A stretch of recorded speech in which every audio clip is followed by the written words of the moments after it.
Buenas tardes, chicos. Buenas noches ya. Buenas noches, Gracias. profe. Buenas noches, Nicolás. ¿Qué más? Bien, bien, profe, ahí atento a la clase. Listo. Muchas gracias.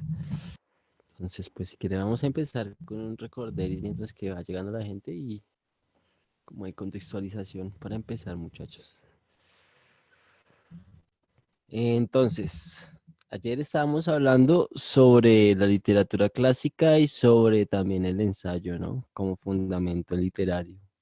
Hablamos un poquito sobre, pues, el origen, de dónde viene el ensayo, viene de la antigua Grecia, y pues el ágora, que era como la plaza en donde se reunían los filósofos a hablar sobre diferentes temáticas, entre ellas el origen del lenguaje, ¿sí? Entre ellas cómo debería ser la política o la organización de las sociedades. Siempre, siempre se buscó a través de la oratoria y de los argumentos que ese horizonte, el convencer a partir de una lógica. Por eso es que la filosofía también es muy matemática, obedece a una lógica y quien estudia, por ejemplo, para ser abogado, tiene que tener muy claro los principios de la lógica, cuáles son para dar un argumento, qué es una premisa, ¿sí? ¿Qué es una conjetura? ¿Qué es hacer una suposición? ¿Qué es hacer una inferencia? Todo ese tipo de conceptos entran en juego a la hora de, pues, en este caso, situar un ámbito, una circunstancia jurídica o judicial o en la que participe un abogado. Entonces, por eso es que siempre la argumentación, a pesar de que tenga un origen, todavía en esta realidad, hasta en los medios de comunicación, se busca eh, realmente dar cuenta del porqué de las cosas. Hay una razón científica que siempre está buscando argumentos. El ensayo filosófico trata de los diálogos y el conocimiento. Hay unos participantes, hay una actividad que es el diálogo, es una oralidad, y hay algo que se comparte, que es el conocimiento, o más que compartirse, se produce a partir de esos diálogos. Hablamos que pues a partir de esos diálogos, ¿sí? Había pues una representación interna y externa, ¿no? Una de ellas era pues la reflexión, que es totalmente externa. Yo trato de pues desdoblar un poco esa primera impresión que tengo y de sacarle otra capa y de ir más allá. Entonces por eso siempre estoy reflexionando, estoy concluyendo, estoy como que, oiga, preguntándome o el contestando preguntas de ¿para qué? O ¿por qué me pasa esto? ¿O por qué ocurre esto? ¿O por qué pasó esto? ¿Sí? Por eso hay una reflexión que se da a nivel ya mucho más externo y una interpretación que es como yo concibo y en mensaje y lo adecuo, ¿sí? O sea, o lo descodifico. Ayer estábamos hablando de ese término, descodificar, ¿sí? Cómo yo descodifico el mensaje y lo interpreto, y si lo interpreto es correcto o no es correcto como yo lo interpreto. A partir de eso se materializa ¿qué? La palabra. Yo les comentaba el ensayo de Juan José Saavedra, ¿sí? Y les ponía pues diferentes aforismos, ¿no? ¿Qué era un aforismo? Acá está como el concepto. Es un ensayo muy breve, ¿no? Casi de una frase que responde pues a diferentes preguntas o hace como unas aclaridades. Entonces, el Profe, sauna, señor, qué pena. Soki levantó la mano. No sé ahí qué vaya a dime, hacer. dime. Una suposición se puede hacer, decir que es una alegoría. No, no. Una suposición ya es algo que obedece a una cuestión de la lógica. Yo tengo la suficiente información para afirmar algo, pero pues esos indicios que tengo, ¿sí? Eh, pues me alcanzan a mí a formular una afirmación, como no sé, o sea, yo puedo decir que voy a arriesgar, ¿no? Sí, que el coronavirus es un invento de los gobiernos para controlar la población, o más que por controlar la población, para controlar también los recursos que se están acabando y por eso es que pues nosotros en Colombia tenemos como para 7, 9 años de petróleo, ¿sí? Venezuela tiene para 50 años, pero pues si ustedes se dan cuenta de la economía como está, descendió mucho con el coronavirus y toda esta cuestión de la cuarentena, los precios de la gasolina, que al mismo tiempo es un reflejo de nuestra economía. Pero si bien, o sea, yo a partir de la información que estoy haciendo, suposiciones, no estoy haciendo, eh, no estoy haciendo, perdóname, me distraje, no estoy haciendo como que afirmaciones que realmente yo compruebe con hechos verídicos o con evidencias, sino como a partir de esa información que yo tengo y sustento, empiezo como a cuestionar ciertas cosas y ciertos ámbitos. Lo mismo digo, pues, no sé, justo cuando aparece todo lo de la corrupción de nuestro presidente, sí, hay emergencia nacional y ahorita toda la plata que se estaba destinada para los gobiernos y las personas que pues dependen de un subsidio, ¿sí? Se va a ir para financiar a los bancos. Entonces ustedes se ponen a analizar todo ese tipo de estrategias y se ponen a analizar toda una cantidad de antecedentes y pueden hacer esas suposiciones, ¿sí me hago entender? Como decir, no, pues es que yo en diciembre esperé unos vándalos que iban a venir y nunca vinieron, y todo el mundo esperó unos vándalos y, ¿sí? Y puede que haya sido toda una cuestión de los medios de comunicación, y yo creo que fue eso, esa es mi tesis, pero mira todo el trabajo que yo estoy haciendo de suponer y suponer y suponer. Eso es la suposición. Ya cuando es una alegoría,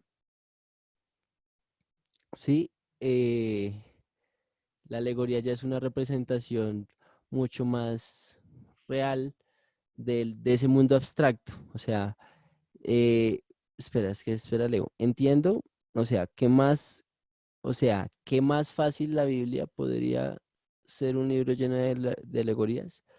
Pues la Biblia, un libro lleno de alegorías, no sé si de alegorías, más bien podríamos decir de mitologías porque son historias que son fantásticas. O sea, la alegoría es una figura retórica. Tú buscas alegoría y te aparece como, ¿qué es una alegoría? La alegoría es como la justicia, ¿sí? ¿Cómo se representa la justicia o la paz o el amor? Que son conceptos muy abstractos y son pertenecientes a la categoría de los sustantivos, ¿sí? Son sustantivos abstractos. ¿Cómo se representan esos sustantivos? A partir de las imágenes. Tú ves la justicia, Soki, eh, como representada como una mujer, ¿no? Y en la mano izquierda tiene una balanza y en la derecha tiene que una espada y tiene los ojos vendados, ¿cierto? Esa es la justicia. Entonces, si ves que a un concepto tan abstracto como la justicia se le da una representación alegórica, es decir, que tiene que haber un medio que la represente para vincularla porque no se puede definir tan simple y llanamente como en el diccionario. O sea, tú vas a buscar una definición en de justicia en el diccionario, pero es una definición muy reducida, muy limitada. Entonces, la justicia es mucho más, algo mucho más profundo porque, o sea, hay casos de justicia que son muy complejos y que no se pueden reducir en esa definición porque no caben, ¿sí? Entonces, por eso es que se busca a través de alegorías cómo se representa la paz, ¿no? Con el blanco, con la paloma. Nuestro expresidente Santos se ganó un Nobel y una campaña, ¿sí? Totalmente con ese símbolo y que es algo alegórico, que fue el de la paz. Y firmó un tratado y puso a la izquierda en una posición política y le dio cierto estatus y trató de terminar la cuestión, pero no. ya vemos que eso no sirvió de mucho para ver el panorama como está. Pero pues a lo que voy es a eso. Listo. Listo, Soki. No, con mucho gusto. Entonces, entender muy bien eso. Si tienen dudas, muy bien, me dicen y yo hago la claridad de los conceptos. O sea, por un lado, la alegoría es una figura retórica y por otro lado, la suposición ya es como una cuestión que obedece a la argumentación o a la lógica. O sea, yo puedo hacer suposiciones, pero si ven las suposiciones que yo saco a partir de todo lo que está pasando, que son muy personales, pero que al final no tengo cómo comprobar lo que está pasando, solo que pues yo veo los antecedentes y pues en la universidad vi toda una teoría de física social y de cómo se manipula las masas y cómo se establece ciertos comportamientos en el individuo a través de las colectividades. Entonces, no sé, yo puedo hacer argumentos, entre comillas, o premisas como las siguientes, decir, no, es que pues yo creo que la gente se muere a diario y eh, pueden estar usando pues que las muertes que están a diario las pueden estar vinculando a una cuestión totalmente estadística de coronavirus. O hay gente que me va a decir y me va a contraargumentar, no, es que el caso es real y en Italia ya hay muertos y en España se incrementaron los muertos. Pero es muy curioso porque pues el virus, o sea, yo analizo y empiezo a suponer más, miren, y a sacar argumentos. Miren todos los argumentos que yo estoy sacando de este tema, que tiene que ver con lo que estamos viendo, ¿no? Em, Es que el virus fue anunciado ya el 31 de diciembre, sí, del 2019. Ya para el primero ya todo el mundo tenía conocimiento de que pues algo andaba mal, ¿sí? Los fangolines que no solamente le echan la culpa al murciélago, sino también a los fangolines, que es una especie de armadillo, de roedor. Los fangolines también a mediados de agosto del 2019 hubo una desaparición masiva. ¿Sí? ¿Eso qué me quiere decir? Que también pudo haber sido, no sé, algo sospechoso, que, o sea, hay un tráfico, ¿sí? De fangolines y de animales salvajes que se comercializa y se consume en China, pero hay una desaparición masiva, ¿sí? Pero más allá de esa desaparición es algo muy raro porque quien narra eso en España, según la fuente que yo pues investigué, eh, en agosto ya había desaparecido una cantidad de fangolines. Entonces, desde agosto del año pasado, como que se sentía como una tensión en el ambiente por esa desaparición masiva de fangolines. Y yo no sé si lo hicieron para el consumo humano o lo hicieron para experimentar, porque lo que dicen también es que este coronavirus es la segunda versión del SARS, que el SARS, y ahí ya es que cuando yo ya empiezo a implementar mis argumentos sobre por qué es que los medios de comunicación tienen tanta influencia. El SARS fue como una especie de también coronavirus que pasó en el 2001, muchachos, o sea, pasó hace mucho tiempo. Y no ha sido el único, si vemos históricamente, hemos pasado por el H1N1, por la gripe aviar, por la porcina, ¿sí? El año pasado pasamos por una especie de fiebre de, de carne de vaca, ¿sí? Algo así extraño también. Pero hoy ya estamos hablando de coronavirus y como la cuestión, o sea, yo veo más los comportamientos en cuanto a la reacción de la gente, cómo abastece y han declarado un estado de emergencia, que pareciera como si realmente, o sea, primara más el protagonismo que le dan a la enfermedad o al virus, ¿sí? Que incluso pues los mismos casos, es decir, yo no sé cuántos casos ha habido y si son reales o no, porque pues también me preocupa y me asusta la situación, porque yo no tengo cómo comprobarlo, no tengo evidencias. Yo lo que puedo hacer es basarme a partir de la información que me llega. Entonces, si se dan cuenta, hice una cantidad de suposiciones sobre ese tema que está pasando actualmente y uno podría entrar en juego y decir, oiga, por un lado sí es posible que haya una manipulación, pero por otro no, porque también posiblemente ellos, quienes sean, no quien tengan el poder, ¿sí? Pueden perfectamente desde el laboratorio fabricar, ¿sí? Una enfermedad. Entonces el coronavirus es la segunda versión del SARS, que fue el mismo brote que surgió también en China en el 2001, ¿sí? Y yo no digo que es que el coronavirus sea falso, muchachos, yo digo es que posiblemente sí sea cierto que este sea un virus y sea la cepa, pero que lo hagan de manera controlada. ¿Por qué lo digo? Porque es que si ya desde el 31 de diciembre nos habían anunciado que algo andaba mal y que existía el coronavirus, porque hasta hace 2, 3 días nosotros como país cerramos el aeropuerto, ¿sí? Y ya no permitimos entrada a más gente, pero dejamos un periodo larguísimo de tiempo, si es que es cierto que mucha gente viniera y saliera y entrara del país, ¿sí? Y hasta ahorita, eh, pues, o sea, no se me hace, paralelamente, no se me hace, o sea, como la relación de cantidades no es igual, no es semejante, no es equivalente la cantidad de muertos o de infectados que hay en Colombia para el periodo de tiempo que hay desde que se descubrió que había y estaba la enfermedad. Y hoy ya hablamos de que China ya cerró 9 de los 14 hospitales y que algunos ya hablan de que tienen la vacuna y otros dicen que pues hay mucha información al respecto, muchachos. Pero ¿cuántos de esos casos nosotros hemos comprobado con nuestros más cercanos? ¿Ustedes saben de un caso que les haya pasado cercano o propio? Porque es muy grande el problema. Entonces, si se dan cuenta, ahí yo ya empiezo a tener que complicaciones con mis razonamientos y con mis argumentos y empiezo a tener límites.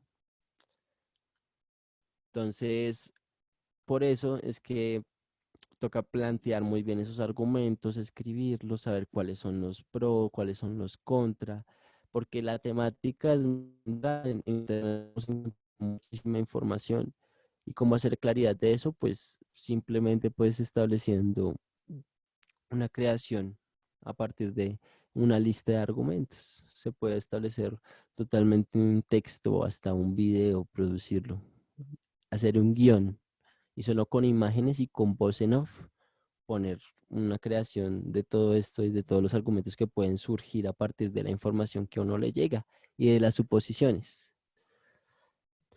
Entonces ya, empecemos con la clase de hoy, muchachos. Eso era como una pequeña contextualización.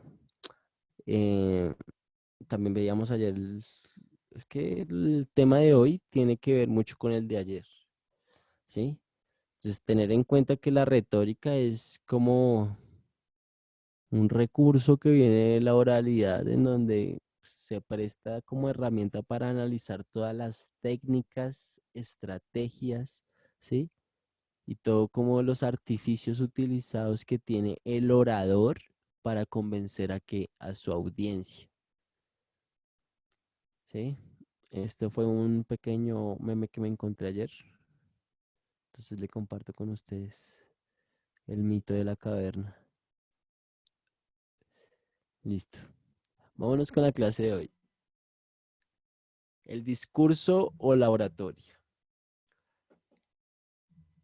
Nosotros para entender un poco el discurso, yo creo que ayer yo ya les estaba diciendo, era que pues el discurso no solamente nos servía para, o sea, no solamente nosotros veíamos el discurso como forma de escritura, forma de la oralidad, cuando un cantante va por un premio, cuando alguien reclama un discurso sobre un Nobel, o cuando un actor va por un Oscar, no solamente, o también cuando un político hace un discurso para convencer a sus, ¿sí? no solamente en esos escenarios, que son escenarios de lo público, en esas esferas de lo público, nosotros encontramos el discurso también lo encontramos en ámbitos muy personales y muy subjetivos de cada uno. Entonces, hasta nosotros con nuestro propio discurso, ¿cómo nos convencemos de que estamos haciendo lo correcto? Porque pues nosotros establecemos como una especie de flujo continuo de pensamiento en el cual nuestra conciencia habla con nosotros mismos y empieza a razonar una serie de cosas. Si ustedes se dan cuenta, es así. En cada subjetividad, en cada individuo, dependiendo de su ambiente y de sus circunstancias, pues que atraviesa, él siempre está pasando por diferentes cosas. Entonces, todas esas cosas que le pasan, él las pone en análisis y siempre las está retroalimentando y se está hablando a sí mismo y se está argumentando él mismo sobre si esa realidad que le ocurrió, esa experiencia, fue real o fue mentira o no, ¿sí? Entonces, en ámbitos también muy personales, como desde, ayer yo les decía, una entrevista hasta levantarse una chica, un chico, etcétera. Entonces encontramos que el discurso, pues hay que entender toda una serie de estrategias discursivas, ¿sí? Pero pues los verbos así como que son más importantes es el comunicar y el expresar, ¿listo? El expresar ideas, ¿sí? Ese es el discurso. Eh, Puede ser oral o puede ser escrito.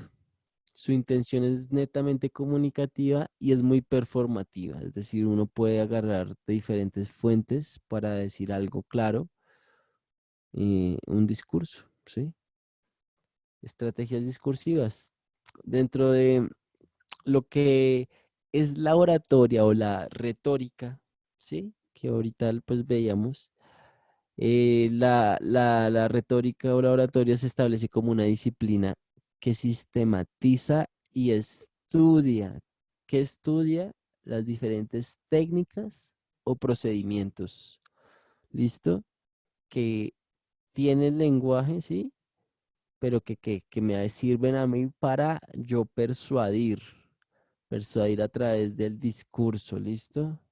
Y ese discurso que es en un ámbito de la oralidad, porque lo comunico con palabras, no con imágenes o con gestos, pero también con gestos, porque pues, hay un lenguaje no corporal, que eso es para la próxima clase, pero que también se comunica, ¿no? Uno comunica, uno trata de demostrar que una intención, ¿sí?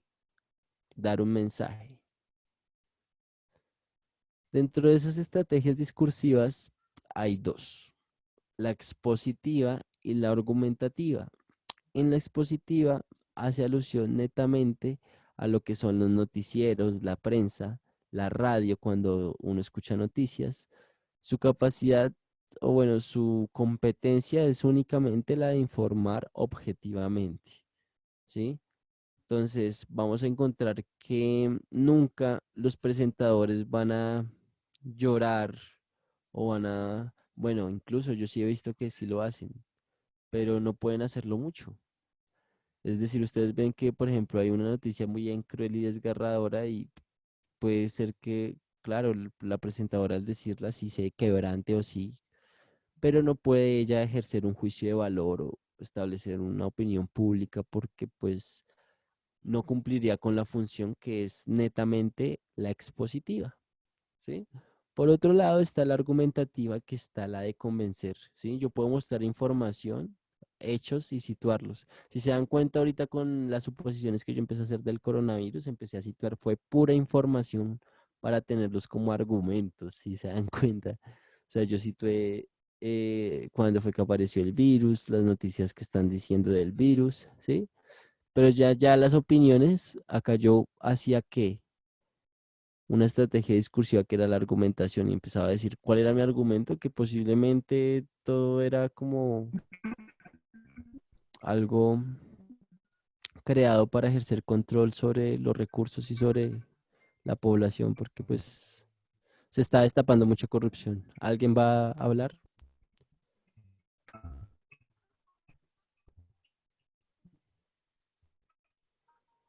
Este tipo de discurso explica cuáles son las razones que llevan a una conclusión dada, ¿sí?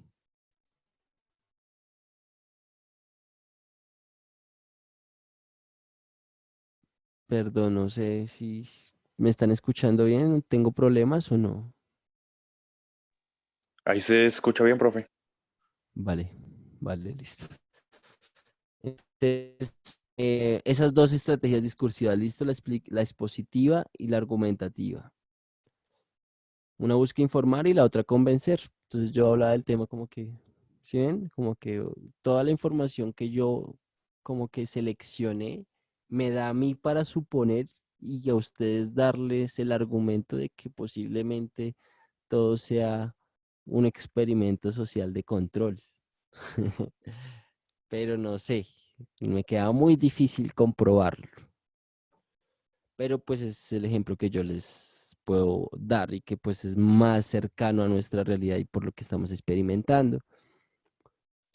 Entonces, dentro de esa expositiva, lo que les decía, sí, acá vemos dos casos. Puede ser uno el presentador de televisión que les da a ustedes la información clara, concisa o incluso el que aparece dando los indicadores económicos o el clima, ¿sí? Expone una información determinada, específica. Y la otra, pues acá aparece el ejemplo de una maestra, ¿sí? Que puede ella solamente que situar a ustedes que la información conceptual. Mm, y ya, o sea, su intención nunca va a ser convencerlos porque pues ella seguramente piensa de manera distinta, tiene su ideología, es de otra generación, ¿sí? Hay toda una idiosincrasia, unos comportamientos y conductas muy arraigadas dependiendo de su cultura, ¿sí? Entonces uno nunca como maestro va a buscar convencer a sus estudiantes, sino simplemente les va a mostrar a ellos que el conocimiento y les va a mostrar la información, ¿sí? Para que ellos pues sean sus propios maestros. Esa es la intención de la formación desde Grecia, eso es lo que se busca, ¿no? La autonomía. En la Ilustración, Kant hablaba y contestaba la pregunta de qué era la ilustración, qué es ser ilustrado. Y él decía que es ser autónomo, no depender de nadie. Si usted, pues, que usted pastor, que usted sea su propio médico, que usted sea su propio, no sé, mecánico, si es que vive de algo automotriz, no sé si me hago entender, o sea,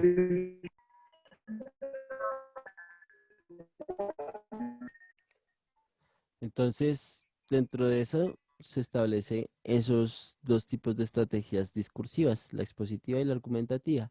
Ya en la argumentativa, si se dan cuenta, aparece que una valla publicitaria y un político. El político abiertamente se está declarando que pues busca a través de sus argumentos convencerlos de que voten por él.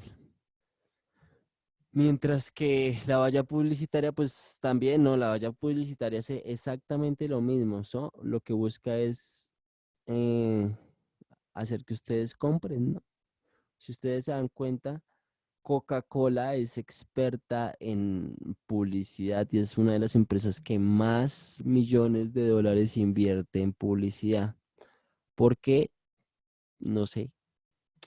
Es algo que se vende solo, es un producto que se vende solo. Y si ustedes les preguntan a cualquier tendero eh, que un producto que le deje rentabilidad va a ser Coca-Cola, porque siempre se está vendiendo sin necesidad de absolutamente nada.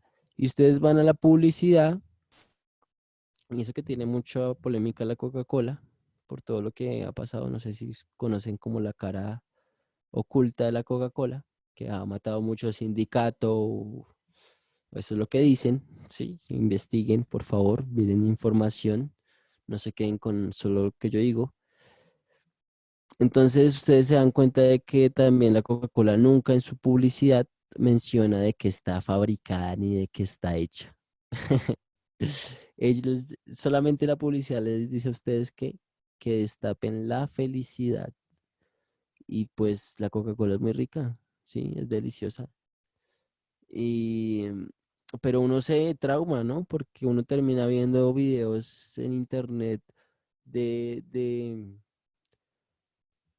botellas de Coca-Cola que tienen como fetos de ratas y cosas así, y uno dice como que, ¿qué? ¿Qué estoy consumiendo? ¿Realmente la Coca-Cola si es así o no es así? Y uno tiene que poner a analizar todo eso es porque hay muchas información, hay muchas fuentes de información, ¿sí me hago entender? Pero entonces, por un lado, ¿qué tal uno esté consumiendo? Y creo que hay una película que narra exactamente eso. ¿Qué tal uno esté consumiendo algo perverso y por fuera la publicidad sea algo re bonito y re bello y nos esté convenciendo? Lo mismo pasa con el político, ¿no? Lo mismo pasa con, ahí sí yo voy a meter ya unas opiniones personales con el presidente, ¿no? Que la gente que votó por él de pronto está desencantada porque se dieron cuenta de pues el tipo de persona que era o cómo era que estaba haciendo. No sé, yo veo ese como desencanto de parte de algunas personas que siempre como que le creyeron y se desencantaron. Entonces como que sí, hay una doble cara. Detrás de lo argumentativo siempre uno se busca persuadir, busca convencer, pero ¿para qué? ¿Sí? ¿Será que uno tiene intenciones buenas o tiene intenciones perversas o simplemente tiene intenciones? ¿Mm? Entonces, eso es para que entiendan los dos tipos de estrategias. En síntesis, el discurso es una manifestación oral o escrita de nuestras ideas. La retórica es una disciplina que se encarga de estudiar las técnicas que se valen de un discurso oral para persuadir, ¿sí? Exactamente lo que yo ya les venía diciendo. El discurso es una manifestación oral o escrita de nuestras ideas. Sencillo, esa es la definición básica. Ya si quieren ustedes profundizar, es que el discurso utiliza la retórica como una disciplina, una herramienta que se encarga de estudiar las técnicas, que se vale el discurso oral para persuadir, para convencer, para ustedes decir, voten por mí, para ustedes decirle, deme el trabajo, para ustedes decirles, oiga, desarrolle un gusto por mí así no lo tenga. Entonces, todo eso es lo que le permite a ustedes persuadir, convencer. La tercera ya es las estrategias discursivas son dos. La expositiva, que es informar, ¿sí? Situar hechos específicos, y la argumentativa, que es convencer, que es ya dar opiniones, hacer suposiciones, ¿sí? Entonces, por eso es válida la pregunta de Sauki, porque hay que saber que tener claro cuando uno supone, ¿sí?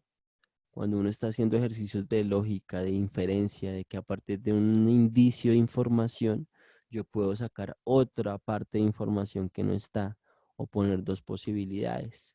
Entonces, ahí ya va mi opinión y yo puedo situar a mi información, en mi discurso puedo situar información externa, diferentes temas, y después debajo irle metiendo que argumentos ya propios o opiniones que ya busquen que convencer.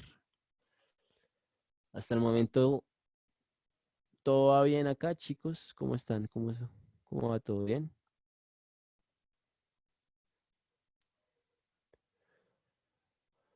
¿Cómo hace uno para crear un discurso? ¿Algún ejemplo de un discurso? Sí, claro. Ahorita en la clase, si se puede. Yo ahorita no sé, ustedes que yo estaba mostrando en la otra clase, Nicolás, ahorita el sonido se escuchaba cuando yo mostré el cortometraje o no se escuchaba el sonido. La verdad, en ese momentico, profe, había salido, entonces no Ah, estuve ahí en ese momento. ok. Bueno, pues vamos a seguir y esperar ¿quieren que es que un discurso? Es que hay muchos discursos, muchachos. Hay un discurso que está, el último discurso de John F. Kennedy, por ejemplo, es muy, muy conspirativo y vamos a tratar de ponerlo porque es muy diciente. O el último discurso de Gandhi, o vamos a tratar de ponerlo acá y buscarlo. Pues entonces terminemos de explicar esto conceptual y les muestro una parte del discurso. Eh, ¿Cómo hace uno para crear un discurso? Pues Isgredi o bueno, Carolina, lo esencial es entender estas dos herramientas. Si te das cuenta, la estrategia discursiva, lo expositivo y lo argumentativo. Yo puedo que, a partir de lo expositivo, situar una determinada información. Y después de yo situarla, puedo hacer comentarios, puedo hacer opiniones, puedo hacer inferencias, así como yo empecé a situar información específica del coronavirus, que fue el 31 de diciembre que despertó, ¿sí? Pero es que eso no es un discurso que busque yo a ustedes convencer, yo les estaba haciendo como un ejercicio de análisis, ¿sí? Pero a lo que yo veo es que ustedes entiendan esta estrategia, que es la de exponer datos o hechos específicos, ¿sí? Ya después está la argumentativa, que ya es cuando ustedes, ahí sí influye mucho su subjetividad, influyen su manera y las estrategias que pongan en juego a la hora de convencer. No sé si nos damos cuenta, los discursos de Álvaro Uribe siempre fueron mano dura, corazón firme, ¿sí? Eso era como que, ¿sí? Y si nos vamos a toda la representación, o sea, era como, o sea, toca ser fuerte y duro con la guerrilla y ese era el discurso, ¿sí? Eh, por eso es que, o sea, hay toda una serie de elementos que entran en juego. Ya les muestro el discurso de John F. Kennedy, lo voy a buscar a ver si lo encuentro y si está un cortico, porque pues no. Ya les muestro, pero terminamos las diapositivas y pasamos a eso. Entonces, por eso hay que tener claro que esas dos estrategias, la expositiva y la argumentativa. En la expositiva, la información específica, los hechos, y después en la argumentativa ya van opiniones, juicios de valor, suposiciones, inferencias, argumentos que tengan que ver con, no sé, con lo que yo estoy diciendo. Ya es la premisa de que yo decir que coronavirus puede ser un experimento social para ejercer control a nivel de la población y que al mismo tiempo le sirve como experimento para la reducción de la población, porque si ustedes se dan cuenta, China tiene un problema de sobrepoblación, ¿sí?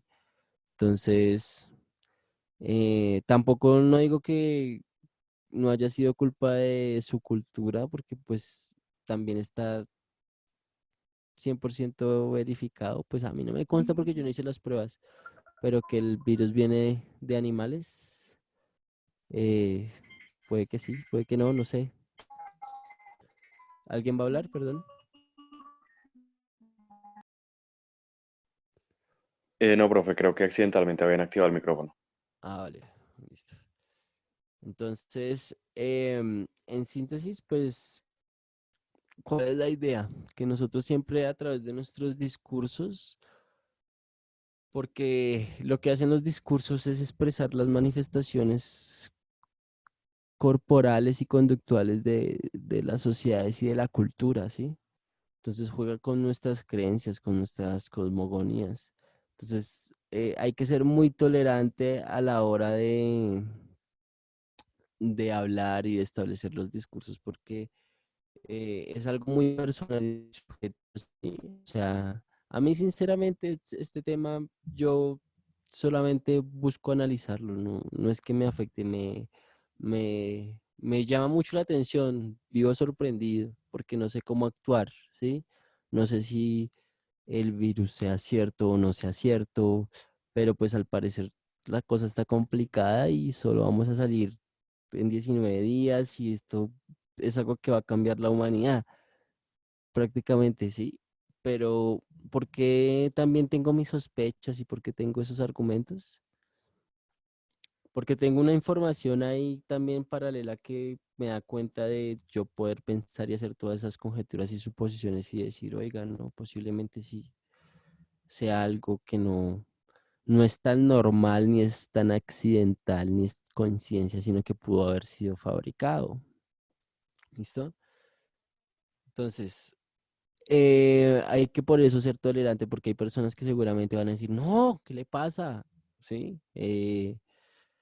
Eso el virus es real y existe y, mejor dicho, nos vamos a morir y hay personas que son muy neuróticas y se lavan mucho las manos y todo el tiempo la higiene y toda la cuestión y pues eso no hay nada mal en eso, sí, pero ya imponer todas esas conductas en otras personas, pues a mí me parece algo es pues fuerte porque yo el lunes, sí, creo que fue el lunes, pude salir ya el martes, tuve que hacer una vuelta y pude salir y pues yo no llevé tapabocas y la gente me miraba como, este, como si tuviera yo el virus, ¿sí? Como si al yo no tener el tapabocas estuviera infectado. Entonces por eso es que hay que ser como también un poco tolerante porque acá también toda la información que coge los medios de comunicación se presta para desarrollar como comportamientos neuróticos en las personas. Profe, Dime. qué pena. Camila nos pregunta que cuáles son los principales objetivos del discurso.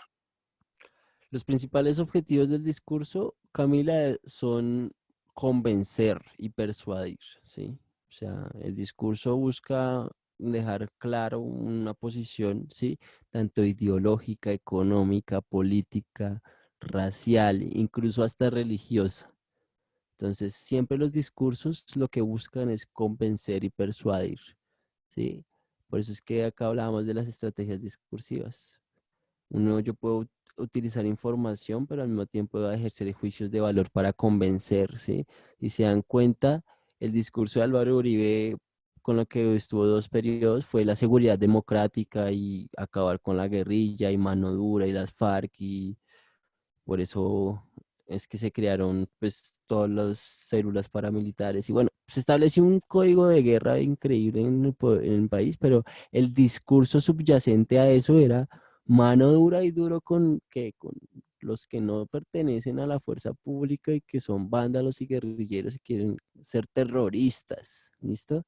Entonces, em, ese siempre va a ser el discurso, convencer, persuadir, mantener a una audiencia convencida, atenta, creída de algo. Por eso es que también hay muchas sectas, si ustedes se pueden dar cuenta a nivel religioso, que venden muchos discursos y hay muchas versiones de espiritualidad y de religiosidad.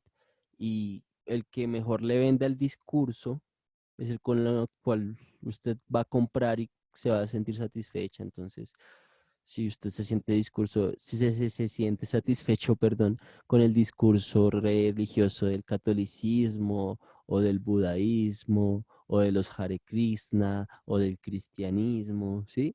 Pues va a comprar ese discurso y va a estar convencido porque lo que le afecta realmente es la creencia. ¿Listo, Camila? Esa es como la principal intención del discurso, convencer, persuadir. ¿Sí? Acá podemos verlo. Persuadir, ¿sí? ¿A través de qué? De argumentos. ¿Correcto? Listo. Entonces, vamos un poquito a la exposición.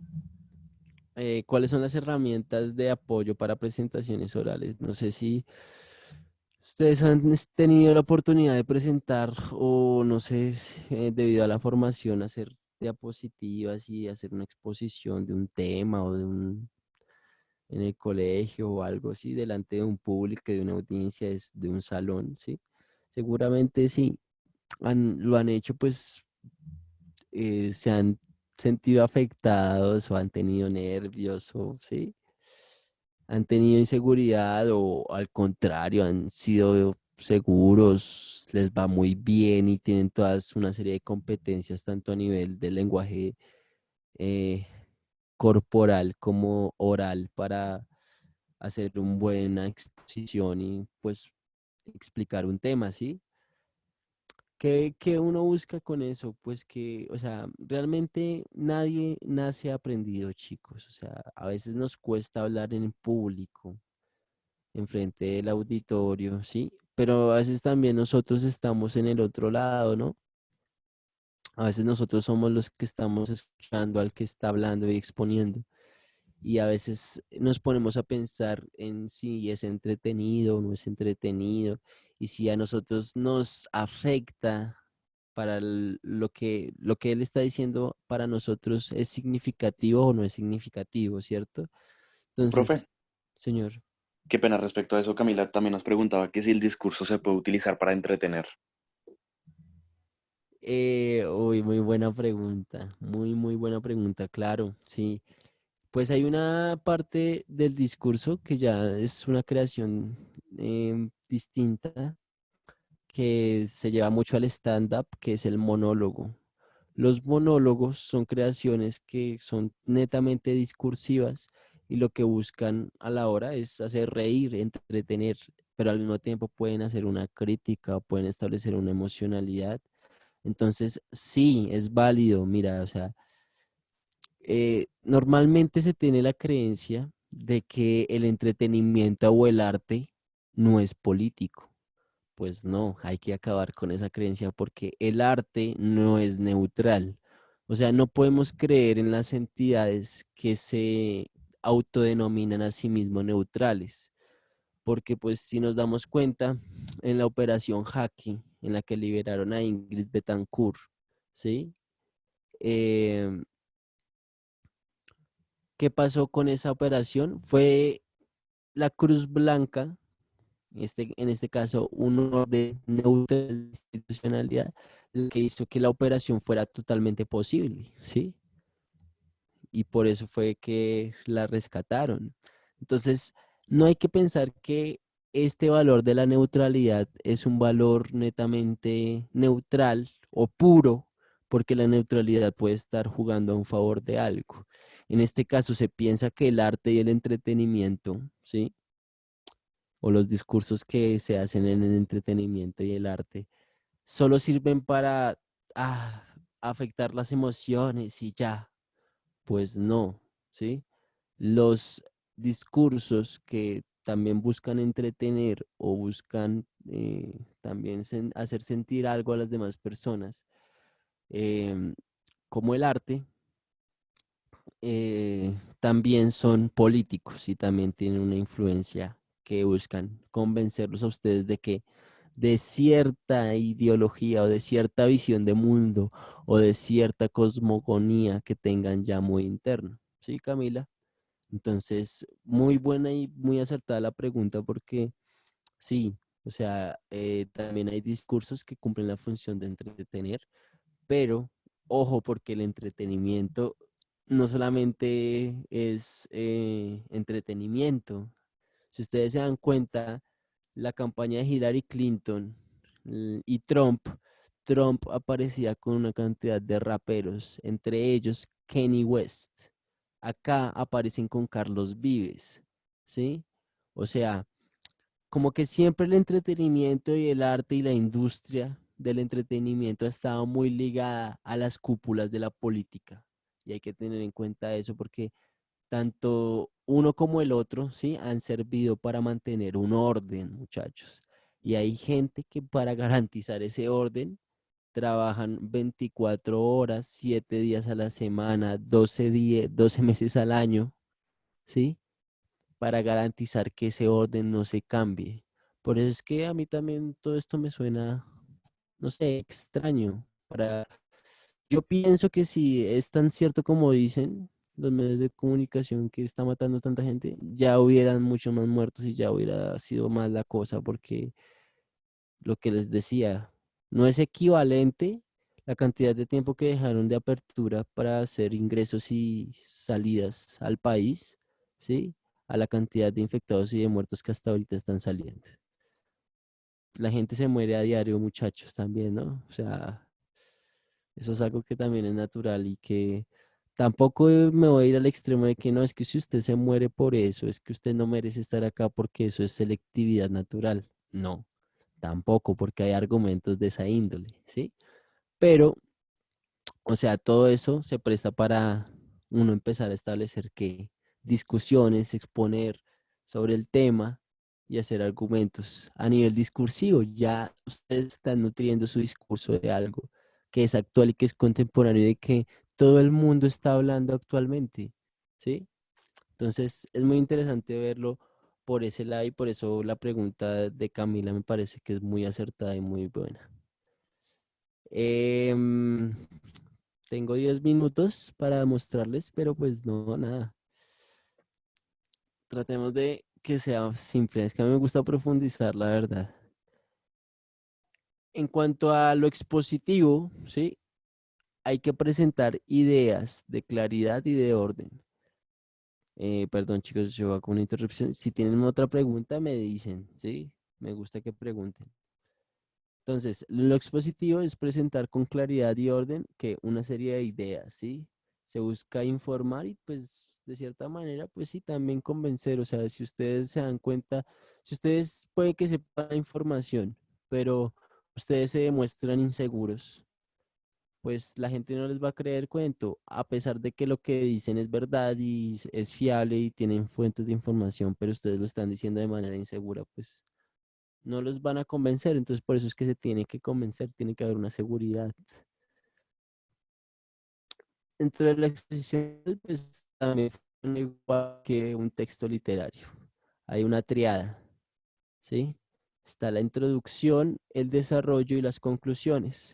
En la introducción se presenta el interés, o sea, se presenta el trabajo, pero se trata de despertar el interés, de llamar la atención del lector, o en este caso, pues del que lo va a escuchar a usted, ¿sí?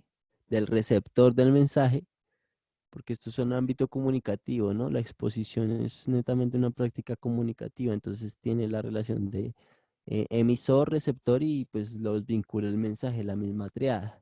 Entonces, despertar el interés del receptor, captar la atención y plantear el tema central. En el desarrollo ya es concretar el objeto de exposición, explicar los conceptos y presentar los argumentos. Siempre se tiene que mantener que la atención. En las conclusiones, pues ya se puede resumir el punto central, ¿sí? Que ya es como ya definir como dar un desenlace, un cierre, confirmar que el público entendió, ¿sí? Y contestar preguntas. En esta ejemplificación de la introducción, pues ya ¿cómo se puede empezar una introducción? Se puede ustedes imponer su estilo, ¿sí? Su manera de hablar, ¿sí? Pero sin salirse tanto de lo formal, sino utilizando siempre bien suntuoso un estilo como veíamos ayer con Juan José Saavedra, ¿no? Empezar con algo no directamente relacionado. Yo puedo llamar la atención y, ¿sí? De manera indirecta. Situar una introducción, una presentación de un tema en otra situación, ¿sí? Narrar la historia del tema. Es decir, yo empiezo a contar ya como de manera de síntesis una situación que esté relacionada al tema que voy a presentar. O ya puedo hacer por antítesis, o sea, o por oposición, invalidar la postura de otra cosa que yo tenga relacionada a ese tema, ¿sí? A partir de pues la teoría. Puedo empezar negando una teoría para empezar a hablar del tema. Em, en el desarrollo pues se utilizan medios audiovisuales, se interactúa con el público y se ejemplifica. En las conclusiones se vuelve al objeto inicial, se hace preguntas al público y pues se le pide ejemplos al público, se responde preguntas.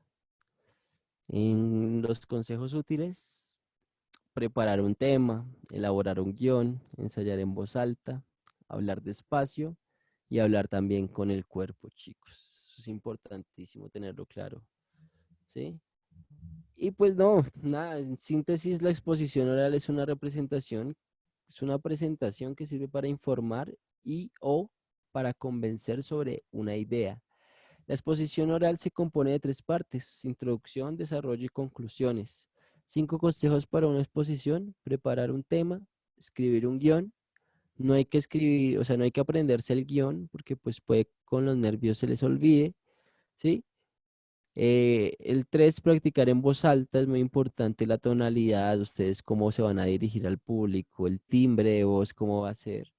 El cuarto, hablar despacio, es muy importante que nosotros busquemos darle ritmo, ¿no? A las palabras, tampoco aburrir a las personas, pero sí que haya entendibilidad. Y quinto, hablar con el cuerpo. Siempre utilizar el lenguaje corporal, que es algo re importante porque siempre se está utilizando a la hora de hacerlo. Yo les debo un video de análisis de batalla, yo les voy a mostrar cómo es que pues funciona también el cuerpo y el lenguaje no corporal. También suma dentro de las batallas de freestyle a la hora de presentar, no sé, un argumento. No crean que las batallas también, o sea, son discursos que entran en choque y se están contraargumentando continuamente. Se busca que convencer al público, a unos jueces, a toda una serie de personas de que quién es el mejor que rimando, ¿no? Entonces, les debo el discurso de John F. Kennedy, que es que ya se nos fue prácticamente la hora, muchachos. Y les debo el videito de análisis de las batallas. ¿Listo, chicos? Esto era como que la clase prácticamente que teníamos para hoy, muchachos. Muchas gracias. No sé si tengan preguntas, dudas. Un video de un discurso para que el que quiera verlo después de la clase es de Vladimir Putin. Claro, obvio, sí. Sí, dale, de una. Dale.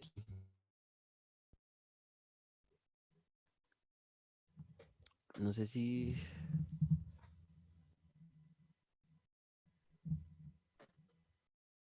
se puede ser el ejemplo perfecto para entender cómo funciona un discurso. Gracias a usted, Miguel Ángel.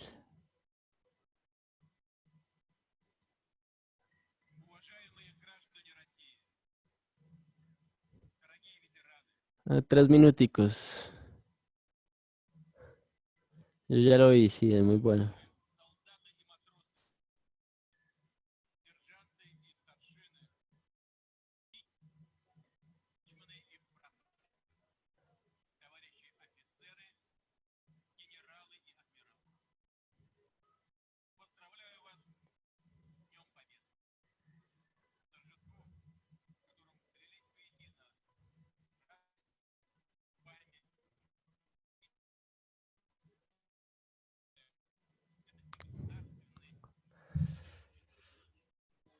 Gracias a ti, Ángela.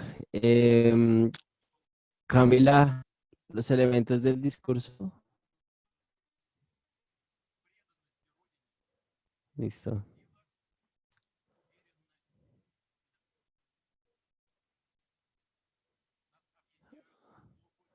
No, muchas gracias a ustedes. Nos vemos mañana, muchachos. No sé a cuáles elementos te refieres. ¿A los que expliqué en clase? Camila.